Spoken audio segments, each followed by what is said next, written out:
Sonia Gandhi, Soros और कश्मीर, एक खतरनाक साजिश का अनकहा सच। क्या आप जानते हैं कि राजीव गांधी की हत्या के सिर्फ 1 महीने बाद राजीव गांधी फाउंडेशन बनाया गया? क्या आप जानते हैं कि इसी फाउंडेशन ने स्वतंत्र कश्मीर के एजेंडे वाले एनजीओ को सपोर्ट किया? और क्या आप जानते हैं कि सोनिया गांधी और जॉर्ज सोरोस के बीच एक गहरा कनेक्शन है जो भारत की सुरक्षा के लिए खतरा बन गया है? आज हम आपको एक ऐसा सच बताने जा रहे हैं जिसे छुपाया गया है। राजीव गांधी फाउंडेशन का रहस्य। 21 जून 1991 राजीव गांधी की हत्या के ठीक 1 महीने बाद राजीव गांधी फाउंडेशन बना। 1993 में सोनिया गांधी ने इसकी ब्रिटेन और अमेरिका में शाखाएं खोली।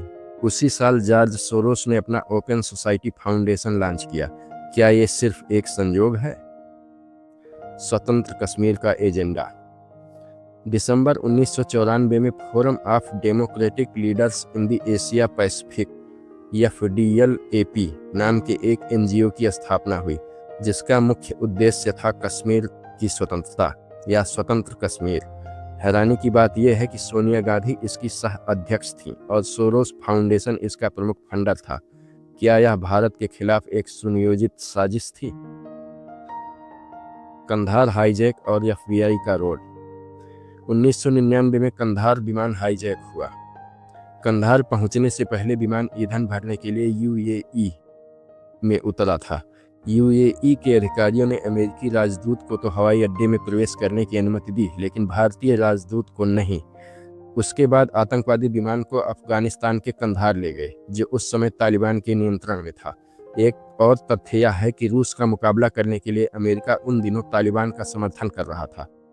शुरुआत में अपहरणकर्ताओं ने 36 आतंकवादियों की रिहाई की मांग की, लेकिन बातचीत के बाद मसूद अजहर समेत 3 आतंकवादियों की रिहाई पर सहमति बनी।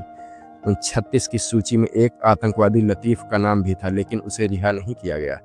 इस लतीफ का नाम याद रखिएगा। FBI को मसूद अजहर में विशेष रुचि थी। FBI ने 1995 से 1998 के बीच कई बार उसका साक्षात्कार लिया, जब वह भारतीय जेलों में बंद था।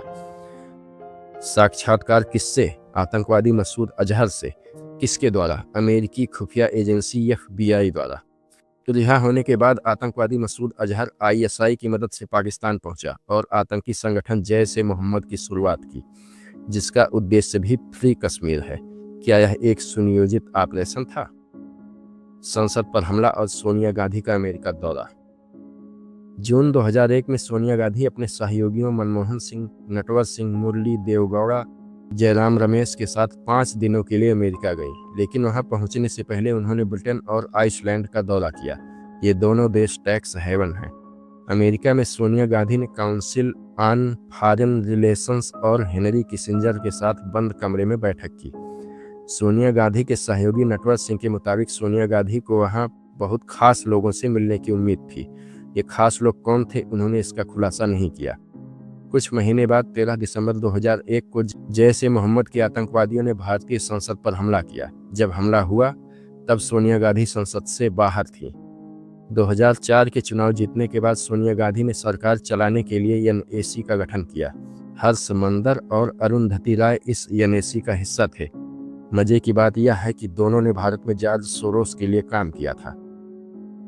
एक NGO HRLN शहरी नक्सलियों और अलगाववादियों के लिए राजीव गांधी फाउंडेशन के साथ सक्रिय रूप से काम करता है। यहाँ तक कि इस NGO को सोरोस और USA से भी फंडिंग मिलती थी। UPA का आतंकवाद समर्थन।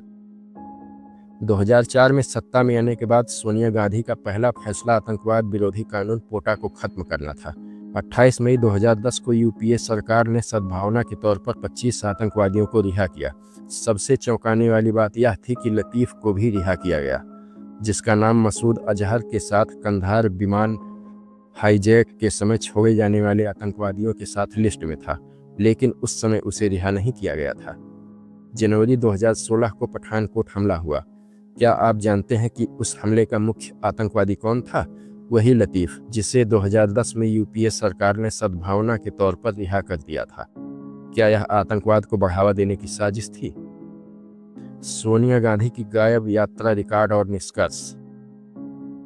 आरटीआई रिपोर्ट के अनुसार सरकार के पास 2004 से 2014 के बीच सोनिया गांधी की विदेश यात्राओं का कोई रिकॉर्ड नहीं है। 2011 के बाद सोनिया गांधी ने मेडिकल कारणों से कई बार अमेरिका की यात्रा की थी। यह जानकारी भी कांग्रेस प्रवक्ताओं ने दी थी और वह भी उनके भारत छोड़ने के बाद। इसी तरह 30 नवंबर 2015 को वह 3 दिनों के लिए मेडिकल चेकअप के लिए अमेरिका गई थी। क्या ये यात्राएं वाकई मेडिकल थीं या फिर भारत की सुरक्षा से खिलवाड़ करने वाली कोई साजिश? Forum of democratic leaders in the Asia Pacific FDL-AP नाम से एक NGO है, जिसके अन्य लक्ष्यों के अलावा इस NGO का प्रमुख लक्ष्य या मुख्य उद्देश्य स्वतंत्र कश्मीर है। सोनिया गांधी इस मंच की सह अध्यक्ष थीं। अब इनके कारनामे फिर से देखिए। दोस्तों, ये सवाल सिर्फ सियासी नहीं है बल्कि देश की सुरक्षा से जुड़े हैं। अगर आपको यह जानकारी अहम लगी तो वीडियो लाइक करें, शेयर करें और चैनल को सब्सक्राइब करें। नीचे कमेंट में बताएं क्या सोनिया गांधी और सोरोस का ये कनेक्शन देश के लिए खतरा है। जय हिंद, जय भारत।